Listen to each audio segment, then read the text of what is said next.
yahkum bima anzalallah faulaika humul kafirun. Jadi kalau kita membuat hukum tidak berdasarkan hukum Allah, maka hukumnya kafir. Dari situlah maka akibatnya apa? Akibatnya bahwa pemerintah Saudi Arabia ketika membuat undang-undang larangan perbudakan, dilarang ada perbudakan atas desakan dari Amerika, ya, sehingga siapapun di Saudi yang punya budak-budak harus dibebaskan tanpa syarat dan tidak perlu dibebaskan mereka. Perbudakan dilarang oleh pemerintah Saudi. Larangan semacam itu mengakibatkan negara didemo oleh rakyatnya sendiri, disebutnya raja kafir. Kenapa? Karena dia membuat undang-undang tidak berdasarkan hukum Allah. Wa man lam yahkum bima anzalallah faulaika humul kafirun. Artinya perbudakan dalam agama Islam boleh. Kenapa Raja Saudi melarang perbudakan? Pertanyaan saya, apakah betul bapak-bapak Tuhanmu membolehkan manusia dijual? Apakah Tuhanmu membolehkan manusia dirampas kebebasannya, diperbudak? Silahkan kita berpikir sendiri. Apakah Allah itu sekejam itu manusia seperti binatang dijual? Ya. Di Al-Quran ada. Wa jahiftum alla ta'dilu fawahidatan aw ma malakat aymanukum. Kalau bisa kawin, ya tidak bisa berpoligami, lebih baik satu saja. Kalau satu juga nggak bisa, beli budak saja. Boleh dalam Al-Quran, yang tidak dilarang. Sampai Nabi meninggal dunia, sampai abad kedua Hijriyah 200 tahun, sampai tahun 1960 orang Islam masih memperbudak manusia. Negara-negara Islam masih memelihara perbudakan karena Allah tidak melarang. Jadi maunya gimana? Final sudah, hukum ini sudah final, tidak bisa dirubah lagi. Perbudakan boleh. Jadi anak perempuan tanpa izin, tanpa persetujuan boleh dipaksa oleh bapak, boleh. Di kitab fikihnya boleh nggak? Dipaksa, suka tidak suka, dinikahkan oleh bapaknya, boleh nggak? Asal syaratnya walinya wali mujbir, betul nggak? Dan syaratnya anaknya perempuannya perawan. Apakah logis Allah itu memperlakukan anak perempuan seperti binatang, dipaksa kawin? Negara melarang. Makanya kalau ada naib mengawinkan, terjadi ada paksaan, masuk penjara naibnya. Silakan. Ya. Memukul istri itu tidak boleh. Ada KDRT, kekerasan dalam rumah tangga. Kamu mukul istri, berdarah-darah, datang polisi, visum, masuk penjara. Tapi kan Tuhan tidak melarang, malah menyuruh kita. Walati takhafuna nuzuzahunna fa'iduhunna wajruhunna fil madaja wadribuhunna. Boleh dipukul. Oke. Apakah betul Tuhanmu memperbolehkan mukul istri? Saya punya anak perempuan, saya kawinkan kepada kamu untuk disayang, bukan untuk dipukuli, begitu. Sakit nggak? Nah ini logika kita pakai. Nah ini dalil dari logika biar saya. Dan apa yang saya katakan nggak usah dimuat sebagai hasil basul masail. Karena basul masail kita tahapnya hanya sekedar kita membaca kitab kuning. Alasan-alasan yang Bapak ajukan harus ada takbirnya, betul nggak? Kalau saya nggak perlu takbir, nggak perlu ditulis. Ya, itu buat kita saja. Ya ini kita berwacana berlogika. Jadi jangan disamakan nanti. Jadi jawaban saya, sekalipun saya ketua basul masail, nggak usah ditulis karena nggak ada takbirnya. Kitabnya kitab apa? Ya kitabnya kitab logika. Akal-akalan aja itu mah. Tapi ini mesti dimulai Bapak sekalian, mesti dimulai. Sekalipun tidak sekarang. Ya mungkin sampai anak cucu kita. Tapi yang saya khawatirkan ini angka kemurtadan orang Islam yang pada murtad di setiap negara terus meningkat, mengerikan sekali. Kenapa? Karena mereka melihat banyak faktor. Satu, kekerasan, radikalisme, terorisme. Ya kan begitu? Kemudian tidak korupsi, kejahatan-kejahatan. Kemudian juga tokoh-tokoh agama yang sering tersandung skandal, hubungan seksual, korupsi, dan sebagainya. Jujur aja ini. Dan hukum-hukum agama yang sudah tidak masuk akal. Sudah tidak masuk akal. Nanti terutama yang paling banyak yang murtad perempuan. Karena yang merasa dihinakan, warisan dapat separoh. Padahal dulu yang bantu orang tua anak perempuan, betul nggak? Yang mengasuh adik-adik itu anak laki anak perempuan. Yang ke pasar, yang masak, yang nyuci, Yang rehab rumah orang tua, anak laki-lakinya mana? Tepel-tepelan. Atas dasar apa? Anak laki-laki dapat 2, perempuan dapat 1. Padahal kontribusinya untuk ekonomi keluarga adalah anak perempuan. Kalau di Arab memang laki-laki semuanya, serba laki-laki. Jare al-hukmu yaduru ma'ilatihi wujudan wa adaman. Dalilnya anak. Betul nggak? Hukum itu berputar berdasarkan ilatnya. Kalau di sana yang berjasa anak laki-laki, ya pantas laki-laki 2. Lil zakari mithlu hadzil unthayain. Kalau di sini yang berjasa siapa? Nah, perempuan. Walil untha mithlu hadzil zakarin. Semestinya kan begitu. Tapi ini jangan dicatat, jangan dibukukan sebagai hasil basul masail. Nanti banyak orang marah. Tapi sekarang kita sudah mulai berpikir, ya, bahwa produk-produk hukum yang dibuat pada abad ke 8, 9 Hijriah, apakah masih relevan hukum Islam diterapkan hari ini di abad ke-21? Ya, dulu diproduksi oleh orang-orang yang hidupnya masih primitif, ceboknya masih pakai batu, bajunya masih pakai kulit binatang, belum ada rumah, masih tenda-tenda, belum ada sepatu, belum ada listrik, belum ada mobil, belum ada apa-apa, masih primitif. Karya pikiran mereka masih layaknya dipakai sekarang. Itu pertanyaan. Itu. Jadi artinya, tetapi kita tidak boleh langsung menolak semuanya.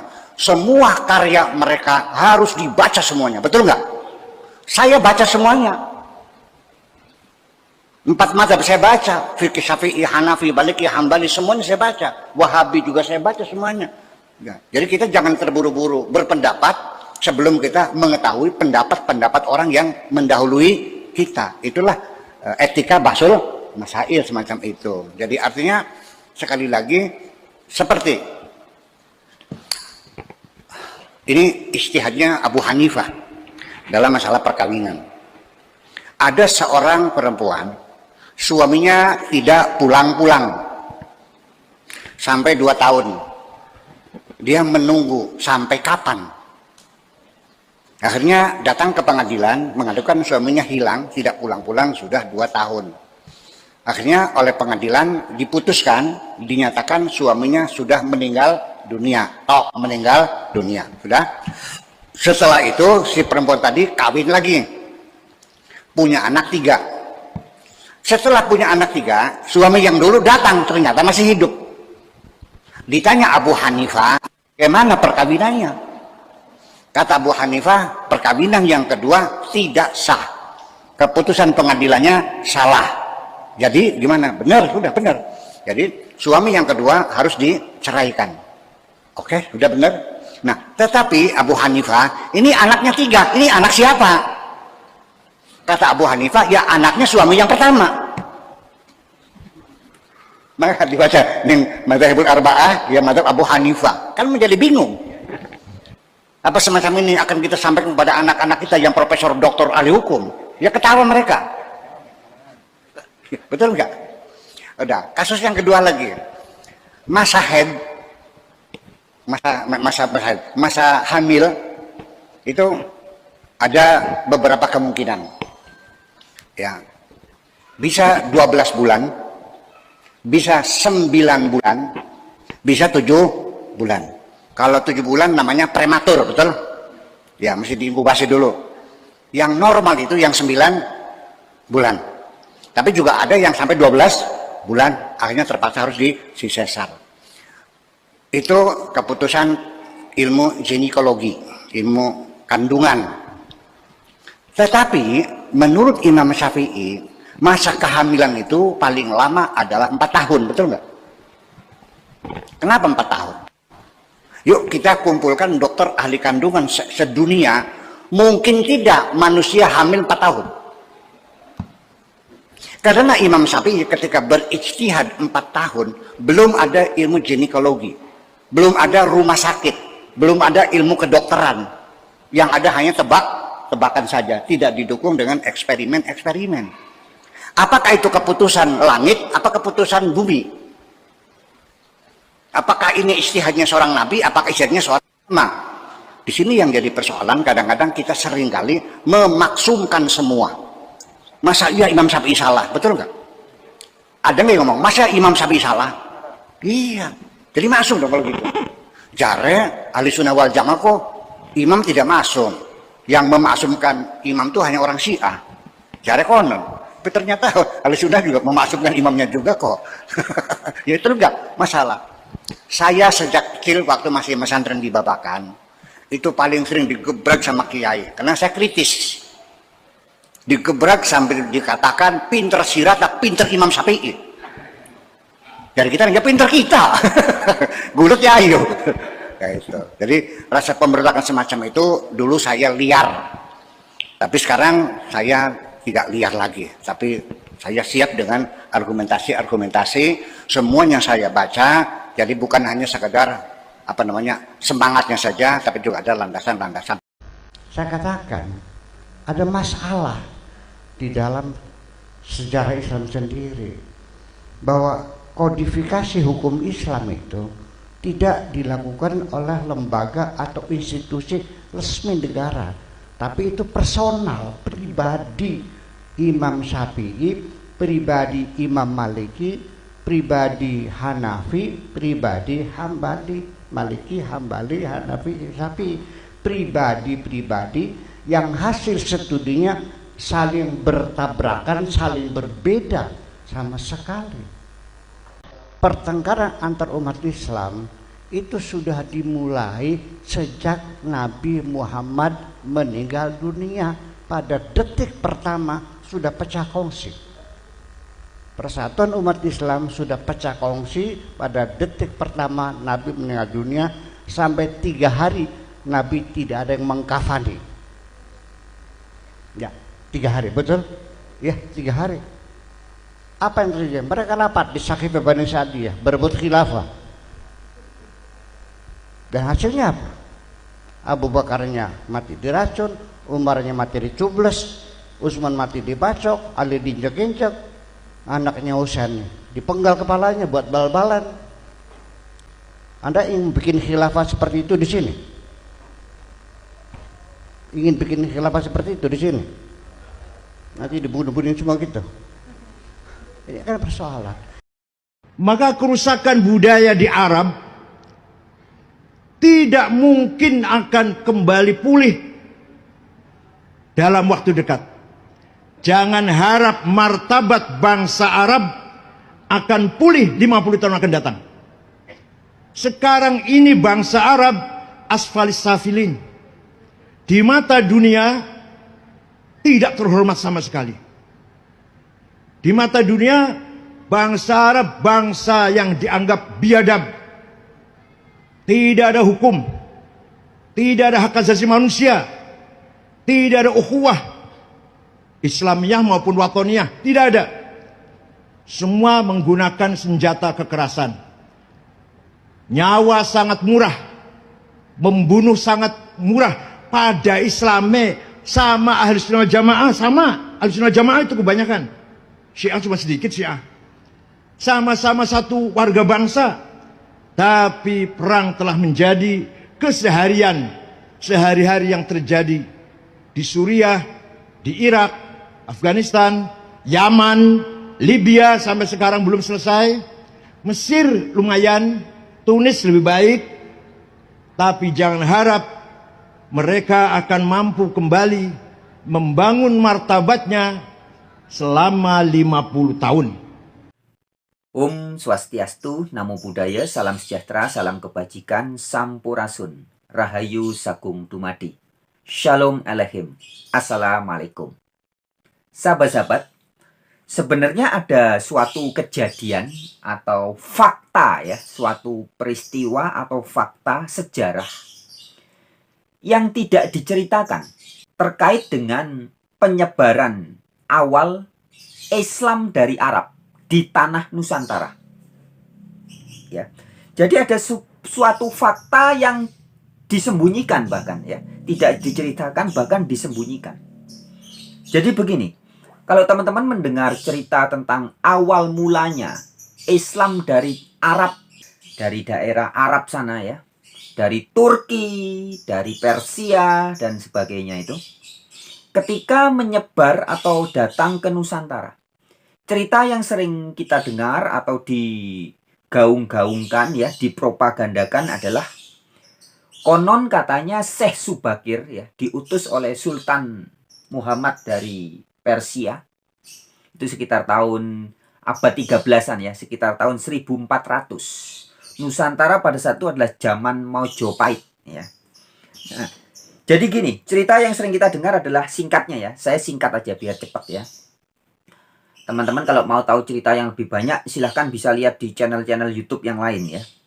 Cerita yang sering diberitahukan begini, sebagaimana ada di channel-channel YouTube yang banyak adalah Syekh Subakir diutus oleh Sultan Muhammad dari Persia untuk menyebarkan Islam di tanah Nusantara. Gitu ya. Kemudian terjadi dialog atau perdebatan sengit dengan Sabdo Palon. Ya. Nah, singkat cerita, Syekh Subakir debat dengan Sabdo Palon, kemudian oleh Sabdo Palon di interview kira-kira begitu ya. Disuruh mempresentasikan. Sebenarnya Syekh Subakir ajaran apa sih yang ingin kamu sebarkan? Nah, Syekh Subakir berdalih bahwa ini di tanah Jawa ini kan sedang kacau balau. Ya, jadi perlu dimurnikan, perlu diperbaiki. Nah, ini saya membawa sebuah ajaran dari Arab ya, dari Persia, namanya ajaran Islam. Kemudian sama Sabdo Palon ditanya, apa sih ajaran Islam? Kemudian dipresentasi oleh Syekh Subakir. Islam itu adalah sikap hidup berserah diri kepada Sang Maha Kuasa, yang dalam bahasa Arab disebut sebagai Allah Subhanahu wa Ta'ala. Ya, dipresentasikan bagus-bagusnya ajaran berserah diri itu ya, yang bahasa Inggrisnya surrender, bahasa Arabnya aslima atau Islam. Nah, kemudian oleh Sabdo Palon dijawab, "Lu, Syekh Subakir, kalau ajaranmu seperti itu ya, ajaran berserah diri, kalau di Jawa memang tidak disebut Islam karena Islam itu kan bahasa Arab ya. Nah, kalau ajaranmu seperti itu ya, leluhur Nusantara dan tanah Jawa ini sudah dari dulu mengajarkan ajaran itu. Ajaran yang utama dalam kehidupan itu yaitu berserah diri. Oleh karena itu kami sangat menghormati. Alam semesta begitu dihormati.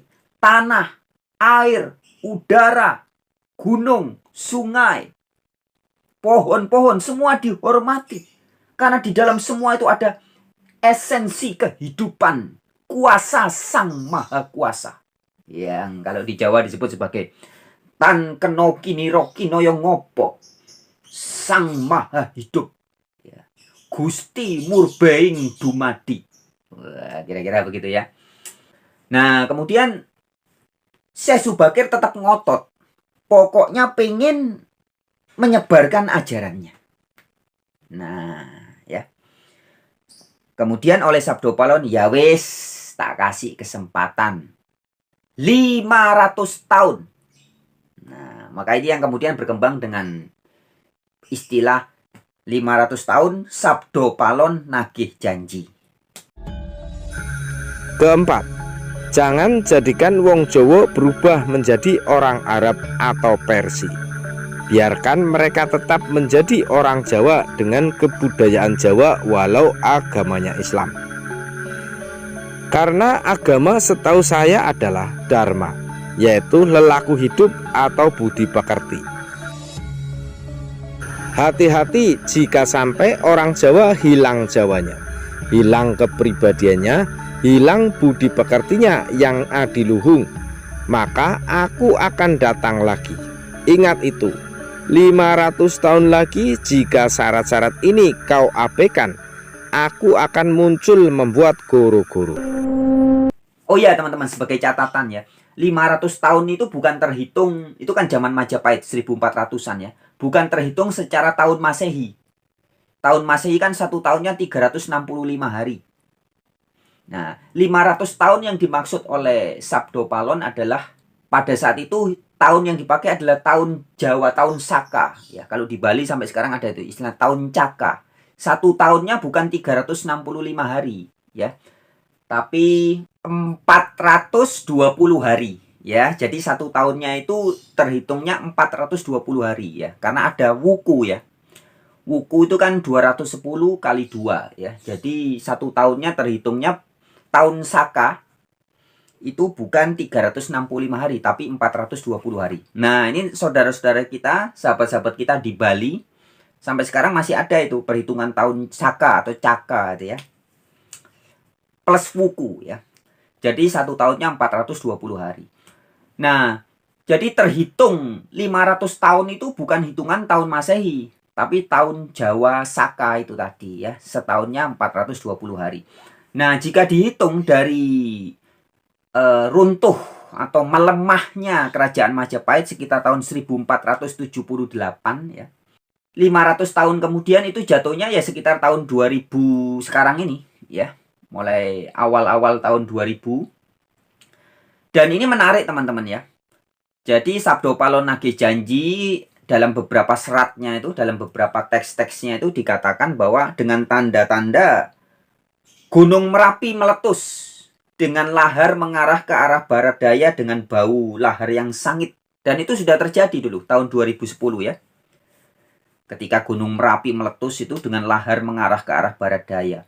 Kemudian juga ada nubuatan yang mengatakan pada saat Sabdo Palon mulai ya, permulaan Sabdo Palon Nagih Janji itu dimulai dengan tanda-tanda air laut akan tercurah ke daratan. Ya, pada saat itu tidak ada istilah, belum ada istilah tsunami ya. Tapi sekarang kita menyebutnya tsunami ya, ini dari bahasa Jepang ya.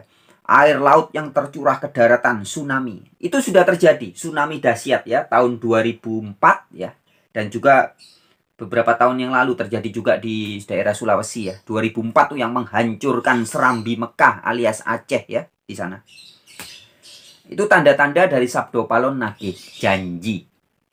Nah ya, tapi inti yang ingin saya sampaikan bukan itu teman-teman ya. Jadi dari cerita yang tersebar luas sekarang adalah Syekh Subakir sekitar abad 13 atau tahun 1400 itu berdebat dengan Sabdo Palon dan kemudian oleh Sabdo Palon diizinkan tetapi diberi waktu 500 tahun ya untuk menyebarkan ajaran dari tanah Arab yang disebut sebagai Islam itu.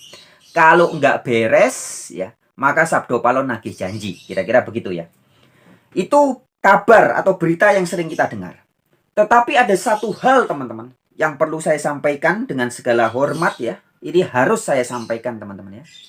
Saya mendapat ini semua dari Nur Muhammad ya, dari Roh Kudus ya, dari guru sejati saya ya. Jadi saya tidak diberitahu oleh Pak Ustadz, Pak Ulama dari buku ini, dari kitab ini, tidak. Tapi saya langsung dalam meditasi saya atau ketika saya bertahanut ya, ketika saya bertapa berata atau bermeditasi atau sembahyang atau berdoa, saya diberitahu langsung oleh guru sejati saya atau Nur Muhammad atau Roh Kudus. Yaitu bahwa sebenarnya kedatangan utusan-utusan dari Turki untuk menyebarkan Islam ala Arab atau Islam versi Arab yang bolak-balik gagal dan sampai akhirnya dari Persia yaitu Syekh Subakir, itu tujuan utamanya diperintahkan oleh Sang Maha Kuasa adalah supaya mereka, para utusan itu datang ke tanah Nusantara untuk belajar kaweruh Jawa, untuk menimba kaweruh ilmu Nusantara. Karena ajaran berserah diri atau berpasrah diri manunggaling Gusti yang sejati itu ya di tanah Nusantara ini. Jadi kalau mau jadi Islam yang sejati atau berserah diri yang sejati, pusat ilmunya itu adalah di tanah Nusantara, di Jawa ini. Nah, itu sebenarnya. Ya, jadi tujuan utama Syekh Subakir datang ke tanah Jawa harus belajar dari leluhur-leluhur tanah Jawa. Itu sebenarnya. Tapi sekarang berita yang sering kita dengar sebaliknya ya. Syekh Subakir datang disuruh mengislamkan. Ya, Islamnya Islam versi Arab. Mengislamkan tanah Jawa. Ini salah kaprah teman-teman.